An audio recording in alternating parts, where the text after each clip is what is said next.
Hi, my name's Phil Craig. I'm a writer, a TV producer, a lover of stories, and a connoisseur of scandal. And I'm on a mission to bring you the most scandalous tales ever told. So thanks for joining me here at the Scandal Mongers podcast. Well, welcome back. Thanks for joining me again in Scandal Central. Here I am next to the Australian bar. Oh gosh, there's a glass left there from last night's festivities. How embarrassing. What a week. A really impressive response. I'm so pleased that so many of you enjoyed the last episode.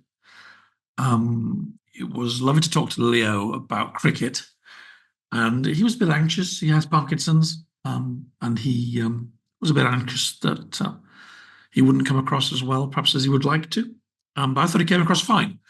The audio was sometimes a little bit weak because he was moving about around the microphone, but those who listened to him and watched him, I think really enjoyed it. Got some terrific comments, really lovely responses from lots of people about the show, and even my little introductory rant.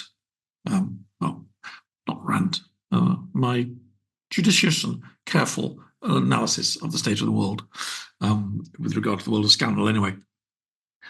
So yeah, love the comments. Thank you so much. I don't always agree with you, says Sue Way 720 from Queensland, Australia, but I really enjoy watching. Keep going. Isn't that nice?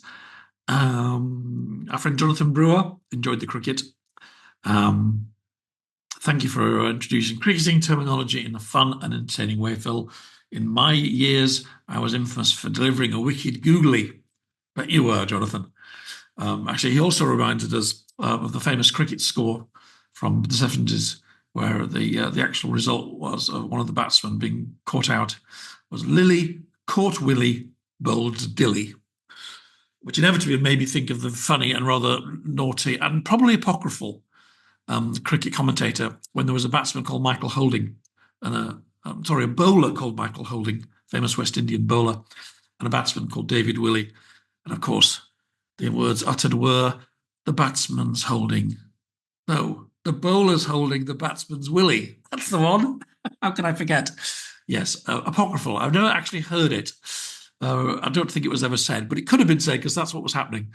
The bowler was holding and the batsman was willy. How amusing. So also it's that time of the month. So comment of the month. And I want to give it this month to someone who's made lots of comments actually in recent weeks and got involved in a really interesting conversation with another friend of ours, Minuk, on the comment of the last programme, which I thought was lovely to see because it's great to see people engaging and exchanging opinions with each other. And they were talking about Al Fayed, and I talked about him a lot at the beginning, and also Michael Cole, his possible role in kind of fixing and sorting some of the problems that Fayed had with the women who were complaining back in the 90s. Anyway, thank you. I'm going to say your name probably wrong. Svati Singh 1. Thank you, Svati. Really interesting conversation you had. And I think the open-mindedness you showed in it is kind of the tone of the programme, I hope. I really enjoyed it. So Svati, if you're still listening, be in touch. There's a link in the bio. You can email me and the producer, and we'll get you the mug. In fact, you might be the first person to get one of the new mugs if I ever get around to making them, because I think I'll keep some of the old ones with Andrew on, because he will be back. But I'm going to do a new mug just with me, because it's my podcast now. Why shouldn't I? Yeah. So Harry, sort of had a week off Harry last week, but so much is happening, and people will know who've watched this before that I'm quite fond of Harry. I'm a big critic of the Netflix show, and I think Spare went way too far, and I'm, very persuaded that Meghan was a difficult boss, etc., etc. In fact, I hated the Netflix show. I've said this before. I thought it was terrible. But I'm kind of sympathetic to Harry because of his experiences, because of my loyalty to Diana's memory, and also the press intrigues and the palace intrigues that I think it's still an unexplored subject. So much needs to come out. I think I might write about this one day, how the Diana years kind of defined Harry, and the campaign that he's running against the press is what I admire him for. And I also think that a reconciliation is not off the cards. Family rows can be resolved. We all know this in our own lives. No matter the hurtful things that you say and the doors that are slammed and the fingers that are pointed, you can actually sometimes put those relationships back together again. And I do think, for the sake of everybody involved, and indeed for the country and those who care about the institution of the monarchy, it would be a good thing one day. I know a lot of people will think, no, you can't trust him. He's said these awful things. Well, you know, sometimes you have to move on. You have to make peace. And maybe there's sometimes you do it by agreeing not to talk about the things that divided you in the past. Why do I say these things today? Well, it's been a really interesting 10 days with Harry. He's made, I think, 6 or 7 public appearances. And I've been chatting to a few of my mates who know a bit more about this, the royal criminologists, than I do now. So I'm not as plugged in as I was, but I find it very, very interesting that he's suddenly started to behave a little bit like he used to before, bounding into these charity events full of children, hugging, making jolly comments, and we've got you, we've got you, said the crowd at this thing that happened at the Well Child Awards in London. He looked happy. The crowd looked happy. It was like he was recovering his natural place in the kind of ecosphere of public life, and doing it alone. And this is one of, I think, 7 events he did alone in the last couple of weeks. One of them was a trip to Lesotho, which also seemed to go very well. And again, connected him to his old life. I think it was the HIV charity for children there in South Africa. And there he was, surrounded by kids, looking well, looking happy, adding his weight and his celebrity power to this important cause. And yeah, looking relaxed, like he did on the Jimmy Fallon show. Excuse me.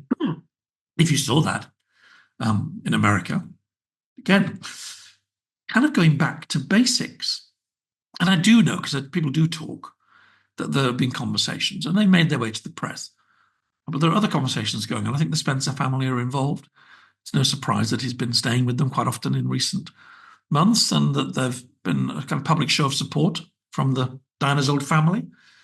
And the talk is that maybe there is a semi-detached role for him, that he could do more things. Doesn't have to live in Britain, doesn't have to necessarily involve Meghan that often. But there's kind of space for him, I think, in the world, not just with his own charities, perhaps with some royal things too. I mean, all of this is speculation, and maybe it's wishful thinking, and maybe I'm being naive. But I think we might be seeing the beginning of something here. And I don't think actually it means that him and Meghan are drifting apart. I mean, who knows if they are or not? But she's got her own thing now. She's got this Riviera orchard project, selling jam, you could say. Or you could say she's trying to reinvent herself as a kind of Martha Stewart figure. I don't know. But that's very much her, and it's not him. And he, by returning to the things that he's actually quite good at, I think it's something that we should probably welcome. A kind of halfway house reconciliation maybe on the cards. I don't know, a semi-detached royal life. I would welcome that. I really would. Of course, it's not all been good news for Harry and the press. It never is. There's lots of things happening, and maybe one of the reasons for this, if I'm being more cynical, maybe one of the reasons for Harry to try and kind of be a more of a kind of prince again in his public appearances is that his Hollywood dreams, they do seem to be pretty much over. I mean, there's been a lot of talk about how, not just with the Netflix deal, but with other things, there's a lot of disappointment with them, and some of their Hollywood friends have been distancing themselves.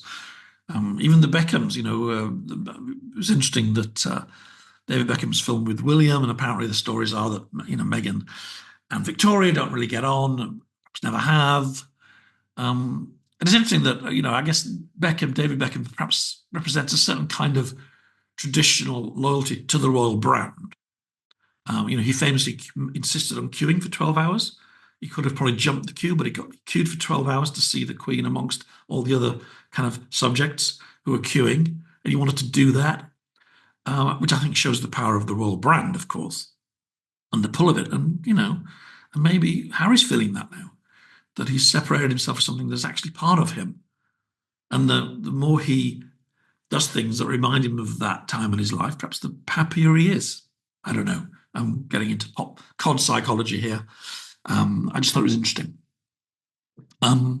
I also thought it's been very interesting talking to Shauna. I'm going to be going on Shauna's program soon to do a deep dive on Fayed and Diana.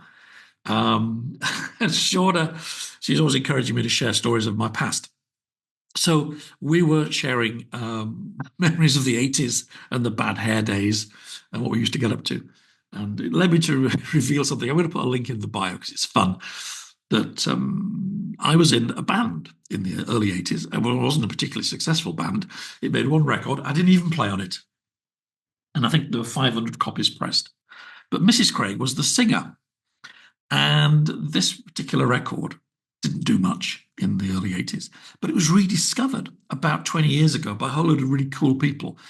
Thurston Moore from Sonic Youth, Franz Ferdinand, lots of DJs.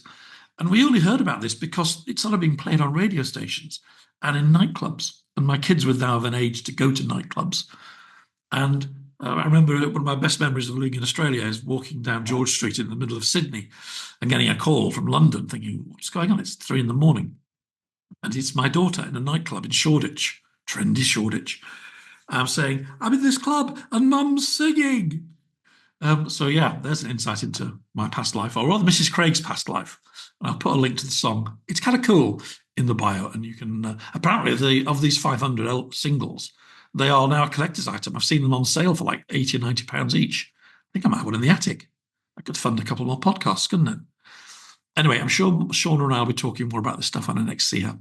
And maybe even I've got a great story actually about my experience on Shark Week when I worked for the Discovery Channel and how my program became mentioned in the Donald Trump Stormy Daniels trial. So that's one I'm going to look forward to telling. Anyway, in the meantime, I think I've got this far without even mentioning the subject of the program. I hope you know from the bio and the what's on the website because it's really fun and it's different. It's that lovely mix of kind of storytelling, characters, and social history that I think really works, both for me as a reader and I hope for the people who enjoy the podcast. It's Dr. Sara Lodge. She's going to come on. She's going to talk about a very sort of unusual and surprising take. It shouldn't be surprising, but kind of is, about the early years of police work and detectives in Victorian and Edwardian Britain, and how actually so many of them were women, and how the women's experiences of doing this job helps understand the period so much better and actually help drive lots of important social reforms and even political changes. So that's enough of me. Hope you enjoyed the introductory talk. If you don't enjoy them, you can always skip to the interview, and I'll see you in a bit after Sarah. Thanks for listening. Bye. Welcome, Sarah, and congratulations. It's your publication day, I think. I'm so excited. Thank you for having me on the show. Oh, you're so welcome. I imagine you'll be taken off to a lavish, glittering party by your publishers, perhaps at Edinburgh Castle, full of celebrities, endless champagne. I'm actually taking my daughter to a hospital appointment this afternoon, so it's all glamour here. Yep, such is the life of a struggling author, I know. But I'm sure the glamour is coming because your book's going to do so well. I'm 79 pages in. I only got it 3 hours ago. And loving it. I think I knew I'd love it even before I got it because I read your bio this morning. And in addition to the book we're discussing, you write that you'd written about attending a ball in Vienna without a boyfriend and called it Balls Without Men. Very funny, I like that. And being a fifth wheel at the Cannes Film Festival, those who do can. Well, that's right. I love to be playful. So I feel that although I'm notionally an academic and I do teach at the University of St Andrews, this is really where my heart lies in kind of communicating with a wider audience. And I love sharing stories of women who've been forgotten in particular, and a lot of these female detectives we simply didn't know about before now. Well, that's right. It's a really original work to me, and you know, I'm very interested in the Victorian period, and I just never sort of crossed my mind that there was this whole world. I mean, you know, there's so much about crime and detection has been written, but nothing focusing on the women, both, you know, the ones trying to solve the crimes and sadly some of the ones that crimes are happening to. Why did you want to write this book? Well, it was very specific. I mean, some books, you know, it's quite nebulous, but actually with this book, it was a very specific thing that in 12, the British Library reissued a couple of books which were originally published in 1864, The Female Detective and Revelations of a Lady Detective. These were sort of pulp fictions, really, which were fictional case books about the exploits of female detectives. And in the introduction, it said, of course, at this time, there were no female detectives. And it was a sort of light bulb moment for me. I thought, you know what? I don't believe you. I just don't believe that's true. So I looked at the digital archives of various newspapers. And in the Times, when I put in female detective, I was looking in the small ads, suddenly I found two back-to-back advertisements from the 1870s saying experienced male and female detectives. I thought, you know what? There really were. And it was after that I was in. I had to know more. So it's been a long. Well, there's two. I mean, there's lots going on in this book, and there's a great sort of literary section as well, where you realise how some of these cases, both the fictional and the real ones, they drove change, they drove reform, which I'd love to get to later. But it seems to have started with women who were kind of married to or related to, as it were, proper policemen.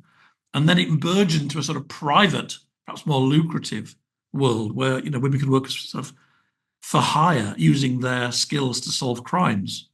I mean, Yes, the women who started it, I'm guessing, were used because they were sent to places where it was hard for a man to go, or a man might arouse suspicion, perhaps.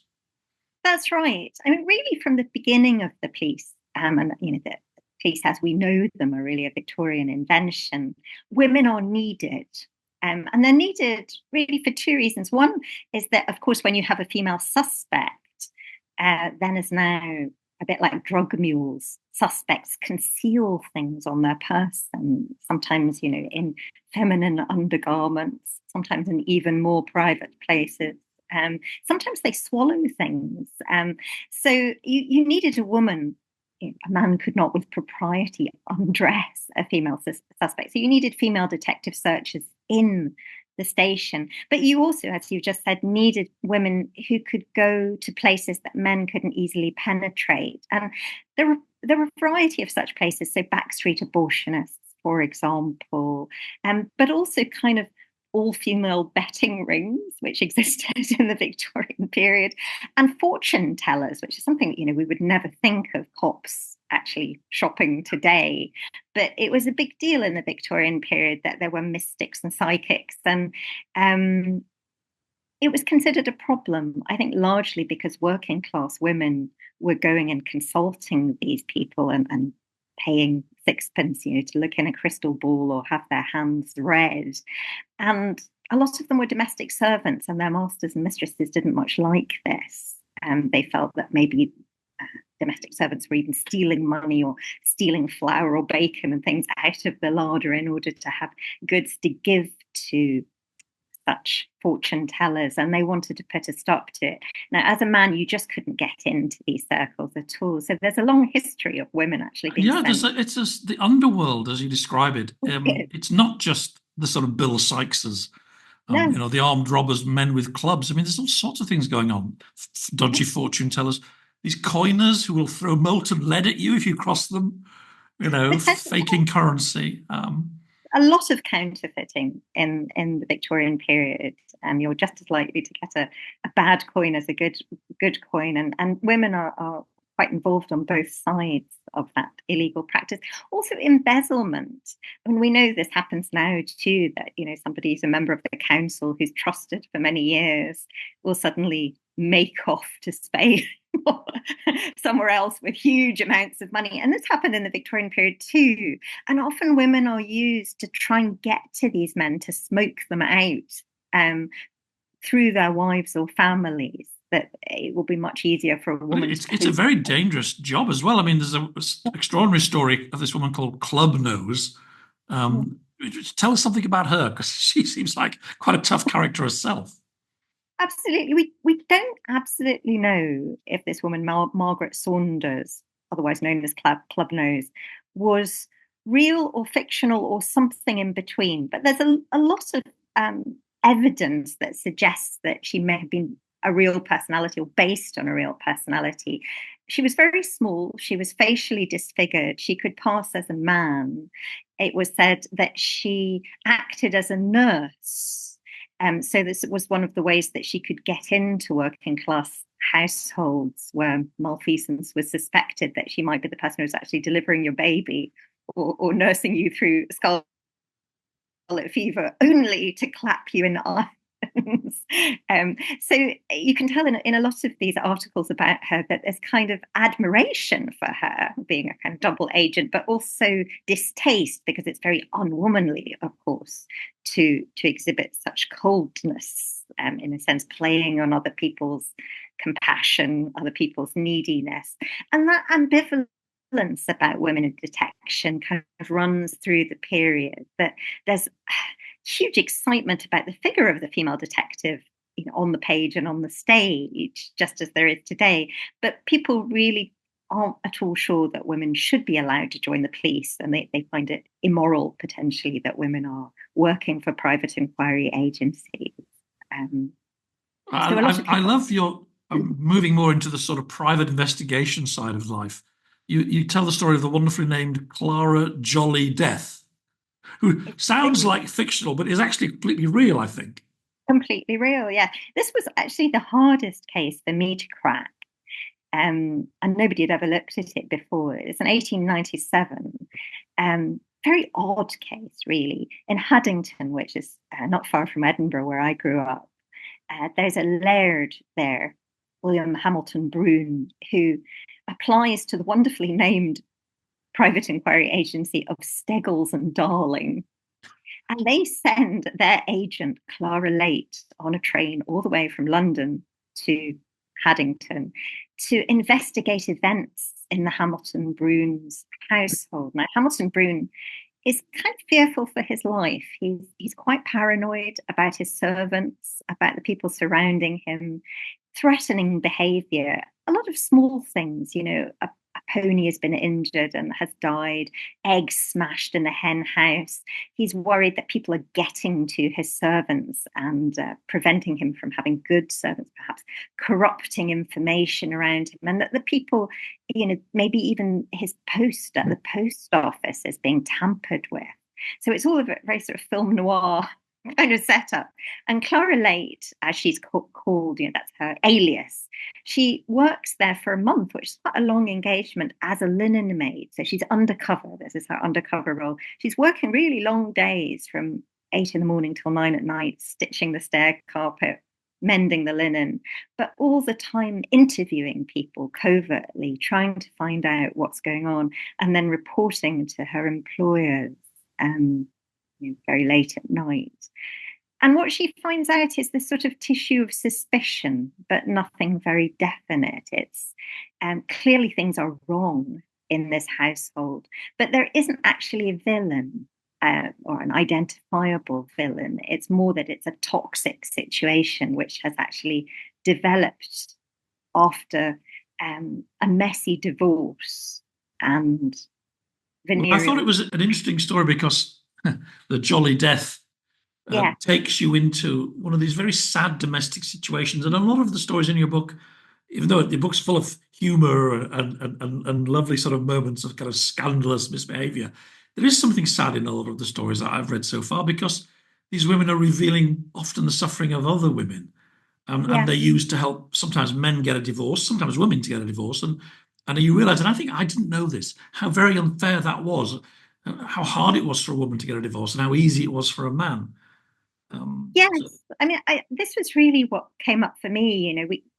When I was doing my investigations, that so much of the book is really about domestic violence and unhappy marriages, and the bomb that goes off in the Victorian period in 1857 is the Divorce Act, the Matrimonial Causes Act, which finally actually allows ordinary people to get a divorce. Before that, incredibly, you needed an act of parliament to secure a divorce. So it tended only to be kind of aristocratic men who would actually get involved in that. After 1857, the stage is set for at least middle class people to obtain a divorce. But as you've said, men just have to prove adultery, whereas women have to prove aggravated adultery, so aggravated by cruelty or desertion or sodomy or bestiality, other things. So it makes the double standard regarding sex in marriage suddenly very visible. And also with these cases in the divorce court, which are now in the newspapers, it just makes domestic violence visible in a way it hadn't been before, because people who are citing cruelty are saying, he hit me with the poker, he tried to set fire to me, he poisoned me while I was pregnant.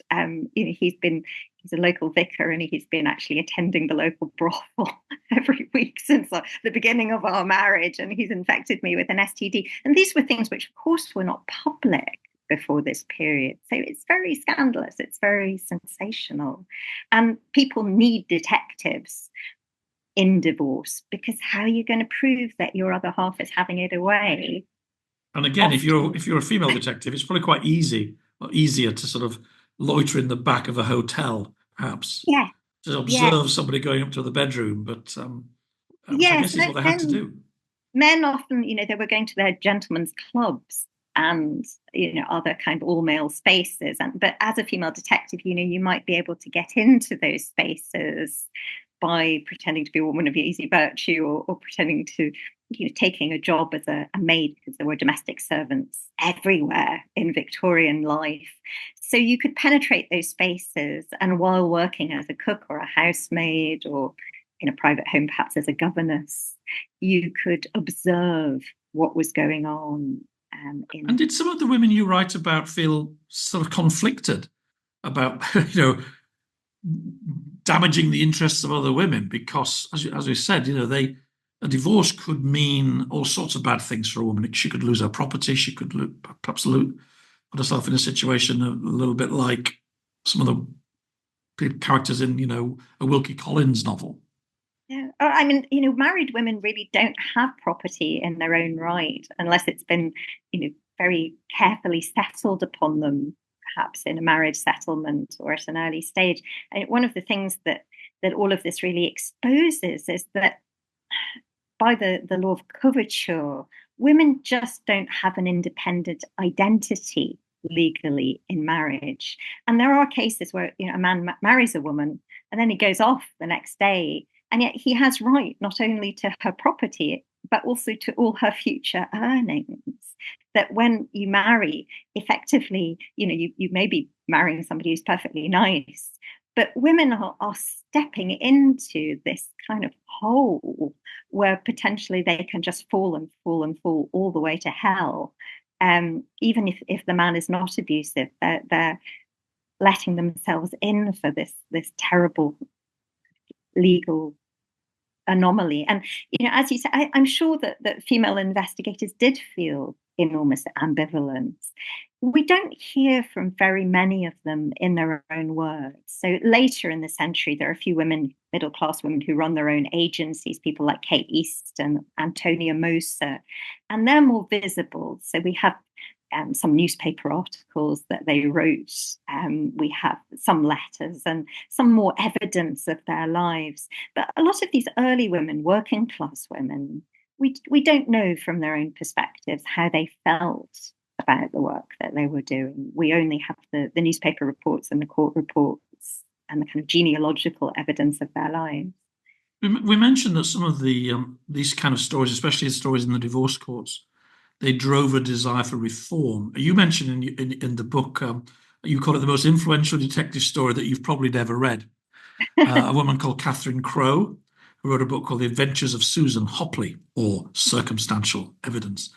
And this sounds like it was incredibly influential. And you mentioned that she knew Wilkie Collins. Yeah. And The Woman in White, which I guess is one of the most famous books that dramatized the dreadful situation a woman could find herself in. The choice was the madhouse or the grave sometimes. And this genuinely did get a political movement going to give women a fairer deal. I mean, I assume it did. Yes, I mean, it's one of those things where it's hard to point to one specific text or one specific actor, but it's important. I think sensation fiction is one of those things that, because of the numbers of people who are reading it and the fact that it's being read in the kitchen and in the master's drawing room, that it develops a kind of cross-class consensus that something needs to change. And that will, along with all the reports of abusive marriages that come out after mid-century in explosive papers like the Daily Telegraph, which is a bit racier than it is now. All of that will lead eventually to legislative change. But it's quite a long road. But some of the female detectives, the later ones, are actually involved in the suffrage movement. So they are actually moving things along for women in a very direct and meaningful way. Do you see themes from these early detectives in some of the more celebrated women crime solvers we watch on the television? The Jane Tennysons and the Happy Valleys. Is there something in the some kind of like connection in the way that they approach crime? I do. This really surprised me when I started this work, was people hadn't really looked at Victorian theatre, and in particular working class theatre, these theatres like the Britannia, or the Surrey Theatre in London, which could seat 3,000, 4,000 people a night. And some of London's poorest citizens were still able, to go to these theatres. They were very cheap, and they gave you shelter and cheap food also. And in those theatres, the Victorian female detective is strutting the stage as a character that I think we would recognise. So actresses like Sarah Lane are playing a character who's mature. She's incredibly feisty. She can pass as a man, so they're generally trouser roles.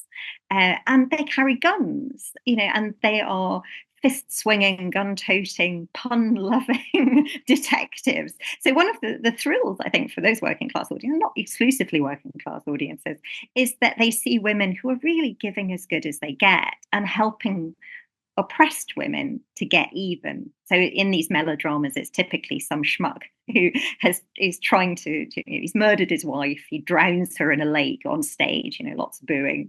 And now he's trying to remarry bigamously to the heroine's sister and take her entire inheritance. Oh no, he isn't.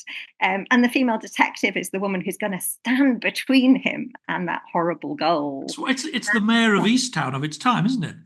Absolutely. Or those amazing moments like Happy Valley when you're shouting at the screen, get out of the cellar, get out. It's not that different to 4,000 people in a theatre shouting the same thing. And many of them have cellars. The cellar comes to us, straight from Victorian melodrama. Some of the moves that you actually see in these plays are replicated pretty much move for move in modern cinema. So you have the female detective quite often has a male sidekick who is weaker. So if she has a love interest, he tends to be the quieter partner.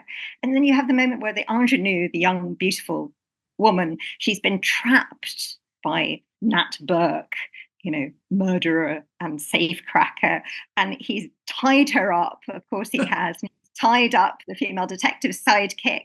They're not going, to escape. They try to escape, but, the knife skitters away from them. We know this move from cinema. And then the female detective breaks in, and she's not just got one gun, she's got two guns. Excellent. And she's trained them, and the limelight falls on her as she says, get out of there. I think it just has exactly the same pleasure that we experience when Mayor of Easttown finally takes the baddie's capture.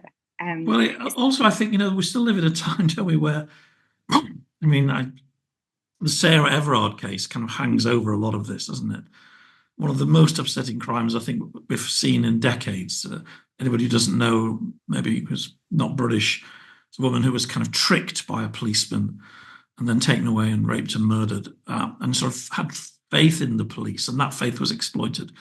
And it lifted a lid on the kind of male police culture that even in the second decade of this century is very grim. And WhatsApp messages, jokes about corpses, sexual remarks about women who'd been raped. Oh my God, it really shook people up. Absolutely. And, rape evidence kept in fridges with sandwiches, which then couldn't be used. And just so much horrible, horrible evidence. Of course, this isn't all the police.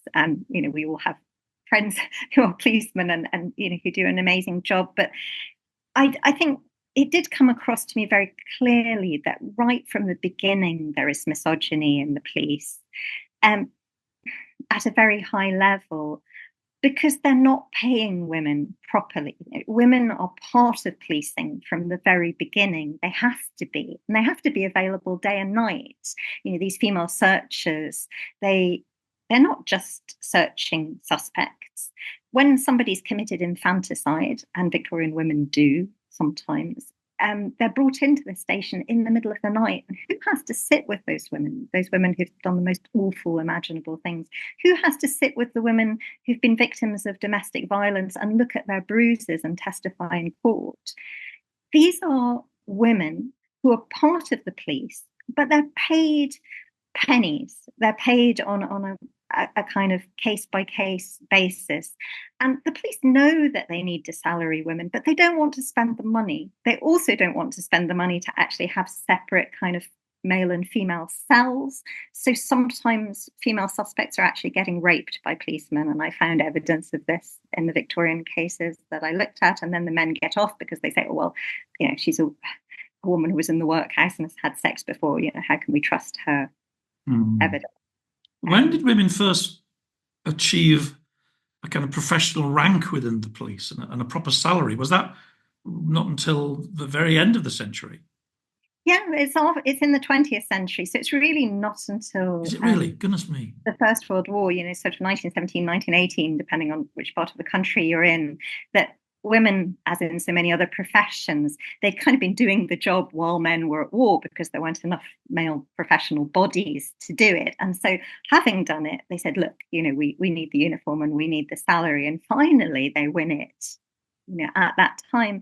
But what my book shows is that women have been working for the police, not on an occasional basis, but on a regular basis all along. So I found a case of somebody called Anne Lovesey, who's working for the Birmingham Police Department, actually living in Moore Street by the station for 36 years. Wow. Now, that's a long career, longer than that of most male policemen, but she never gets a pension. She's not on a proper salary.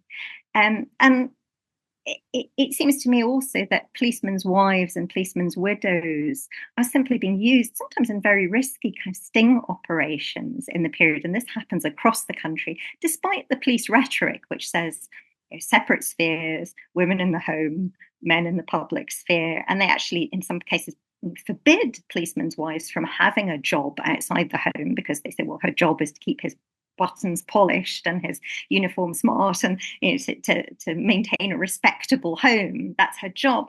And yet her job, it seems, is also to be out on the street, shadowing sugar thieves and bringing them in, or posing as a fence. In one case in Manchester, Hannah Lawson. Some of these undercover stories you tell, they're hair-raising. They really are going in with some extremely dangerous men. And they, literally would throw hot lead at you if they got the chance. Yeah, I mean, closer to home, I found a case in Glasgow, a policeman's wife.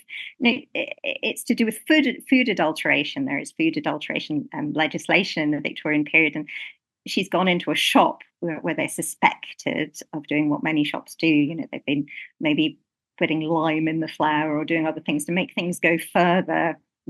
Not good ingredients, not what they're supposed to contain, and she's been knocked about. She's been seriously injured because she was doing this kind of sting operation. But what recourse is there really for these women? I found some quite obscure documents in the National Archives at Kew where the police are having high-level discussions about how they can spend the least money employing women as warders, matrons really in stations. This is in the 1890s. And he says, well, what's actually going on around the country? So he takes a survey, what's actually happening in police stations around the country. And what you see is just huge disparities. So in some, the detective searcher might be being paid £5. In another, she's being paid £10. In another place, she's just not being paid at all. She's just some policeman's wife, and she's just doing this job for nothing. Wow. So, this is important. I think that the police recognise that women's work, women's labour has always been essential to policing, that women are not late entrants to the police, and that this history of misogyny, it just has this long, long root. You mentioned the suffragettes and that some of your women detectives in Yeah. later years became part of the suffragette movement, but I guess also the state must have been tempted to use women as spies on the suffragettes, which is we have something else we've seen in recent decades, kind of undercover deception policing. Do you Yes, know? it's hard, obviously, to find records of this, but we know that they did. There are official complaints by Irish nationalist MPs in the 1880s saying that they know that the Home Office is deploying women as spies and agents provocateurs in Dublin. These women talking about dynamite and talking very, very warmly of the cause, trying to get Irish MPs to commit themselves in ways that will then implicate and incriminate them so that they can get rid of them. So there definitely are women working undercover. And when it comes to the suffrage movement, it's interesting. Antonia Moser, his famous female detective, she actually would attend suffrage marches. And because she was such a good detective, she could actually spot the police narcs, she could spot the police spies, who were often, again, trying to actually be agents provocateurs. So they weren't just watching, they were actually trying to create violence or create disturbance so that they could criminalize these women and bring them to the station. So she was trying to pick them out and take them down before they could cause trouble. And she offered her services in the Woman's sort of suffragette magazine. So she was also supplying a kind of help to her fellow. Do you have a favourite? Do you have a favourite woman whose story you discovered, somebody you really admired? Oh gosh, I love them all, really, even the naughty ones, perhaps especially the naughty ones. I have a soft spot though for the last chapter is about American female detectives, and one of them is Isabella Goodwin, who she works for 16 years as a police matron in a New York Police Department, but actually as a detective. She says, by the time she's actually finally formally appointed detective, she's actually done over 500 cases, and she manages to nab these thieves who are going about in taxis, and they're called the taxi cab bandits. And what in the Victorian period, what we would now use, I suppose, Security Corps or something for taking large sums of money from bank to bank. This was often done by bank officials in taxi cabs in New York in the early years of the 20th century. And huge amounts of money have been stolen. Nobody can solve the case. Isabella Goodwin goes underground in the Bowery, in the kind of rougher area of New York, posing as a kind of Irish washerwoman. And she manages to get to the mobsters' gals, their moles, and find out, who actually has the money through gossip largely. And she leads the police to the men and the money. And I think she's just a fabulous character. I love it a bit. Well, there's lots and lots of great characters like that in the book. I remember we talked to Emma. I talked to Emma South, and I don't know if you know her work. She's written a book about the women of ancient Rome. And she was on the podcast a few months ago, and she said that she started about being surprised at the agency that women had in those times. And then she said, "Well, why was I surprised? I shouldn't have been surprised." And I guess it's you have unearthed a kind of lost hinterland of women who had loads of agency, didn't have much money or a pension, but they made a real contribution. Which I think is so interesting. I think one of the things, this is a book about gender in some ways, but it's also a book about class. That we tend to have this image of the Victorians, partly an image handed to us by the modernists, of that the Victorians have been hugely repressed. So we tend to think of Victorian women as being angels in the house, as being corseted, and they faint, they paint, they look out of windows. Whereas actually, when I was looking at these working class women, very often when a crime is committed, they just don't act in the way that we would expect a middle class woman of the period to act. So Jemima Davis, she's working in her greengrocer's shop, which she shares with her husband, and somebody comes in who's a counterfeiter and hands her some bad money. Now, most people, I think, would just look at that money and say, "Oh dear, that's very frustrating." At most, they might take the coin to the authorities to show them. But Jemima Davis is having none of it. She goes after him. She alerts a policeman who goes in the wrong direction. And then Jemima goes to other shops just to check, have you been getting bad tender from this individual as well? And they say yes. And she catches up with him in a baker's where he's buying a bun. She grabs his bag. He throws her through the window. Oh my God. And she still hangs on to him, until the police get there. And I there's something so gutsy about a lot of these women and the way that they deal with criminals, that they're just, they're very physical in the way that they go after people. I think we tend to think of the detective in a very literary way as somebody who follows written clues or evidence, footprints, hairs, forensic evidence, and has to think imaginatively outside the box. And of course, detectives do that too. But a lot of on the street, real life detection is much more about knowing your neighborhood.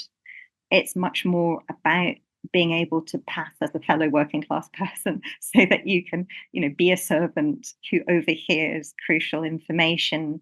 It's much more about the physical than it is about the cerebral in some respects. And I think that was a real revelation to me, that I'd always thought about detection in a very different way. Well, the book's full of those. I'm going to leave you to prepare for your glamorous launch party. Or maybe you can have a bun in honor of one of your detectives. Have a bun. I'll have a bun. Thank you. I wish you and the book every success. It's an absolutely brilliant piece of work. So original, so entertaining. Thank you so much, Phil. No, my pleasure. Thank you for your time, Sarah. Okay. Thank you. Bye-bye. Bye. Thank you. Thank you for listening to Sarah. Thank you to Sarah for being on the show. I'm still giggling about they faint, they paint. These Victorian women, they faint, they paint. They read poetry. They look out of windows. They get tuberculosis and die. Yeah, well, it wasn't.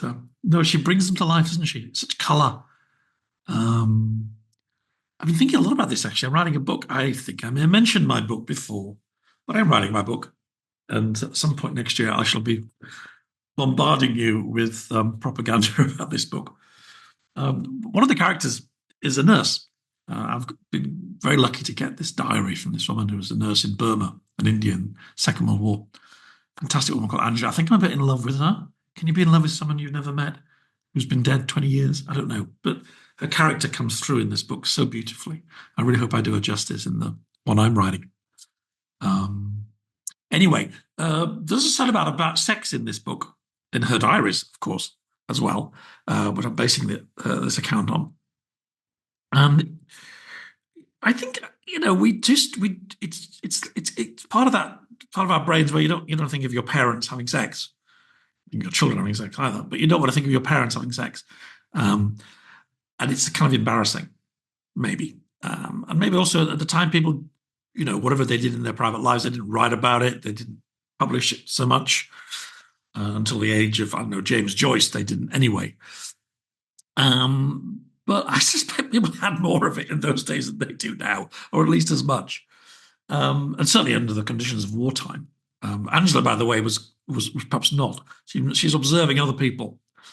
She does have an affair, which she writes about, and it's in the book. But she's mostly observing other people having affairs and jumping in and out of bed with each other. And of course, it's the war, and you could die at any minute. So live life to the full, of course. And it's a bit like what we just talked about the previous week with Dennis Compton and Bill Edrich in the cricket programme.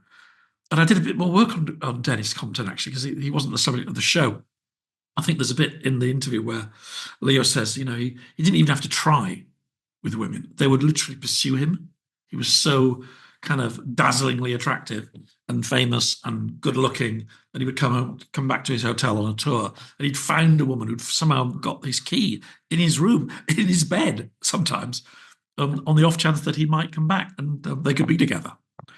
But anyway, apparently he said that, oh yes, one of those Australian tours, I was very successful with the ladies.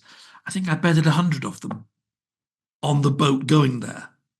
So how long does it take to get to Australia on a boat? 3-4 weeks? 100? Can this be true? Anyway, it's interesting. Social history is interesting. It's what I'm writing on myself. Well, mixture of social and military. And what it was really like in the past, what it actually was like, is sometimes quite different to what we expect. But I do think people have perhaps a lot more fun than we give them credit for. Anyway, that's just me talking about stuff, which I guess is what podcasts are for, isn't it? There'll be more of my book coming up in the next few months. Thank you for staying with the show. Really appreciate the comments. Subscriptions are stuck. I'm stuck. I can't get to 10,000. Help me, please. If you know somebody who might like the show, even if they may not listen very often, a YouTube subscription to get me to 10,000 would be terrific. But I'm still enjoying it. I hope you are too. I did some cracking interviews this week. I was going to do next week, probably will do Simon Heffer on the abdication crisis, because he's a big name and he's a great storyteller, and it's a very interesting perspective. But I finally did the interview about the Kennedys with Maureen Callahan. Oh, wow. I'm almost tempted to put it out sooner than I'd planned. Absolutely. She talks about female rage. In her book about the Kennedy family and the way they treated the women in their lives. Oh my goodness. I think I said to her during the interview, I've read lots of shocking stories in my time as a journalist and a writer, but I'm not sure I've ever read such a relentless series of shocking stories, often about things you think you know. You think you know about Chappaquiddick. You don't. You don't know just how terrible that was and how that poor woman suffered and how Ted Kennedy did absolutely nothing to help her. And you don't know just how dreadful the patriarch Joe Kennedy was, especially to his own daughter, Rosemary. I mean, there's some amazing things in that interview. Some things are just genuinely shocking and upsetting, even now. So, lots to come. Scandal Mongers going from strength to strength. I hope you'll agree. Anyway, thanks very much for watching, and I will see you all very soon. Bye. This has been a Podcast World production. If you want to contact me, write to team@podcastworld.org, placing Scandal Mongers in the heading, or you can reach out via the social media links in the show's bio. And if you've enjoyed this episode and you want to support the show, please consider taking a few seconds to hit the donate button found just below this video. Many thanks, and see you next week.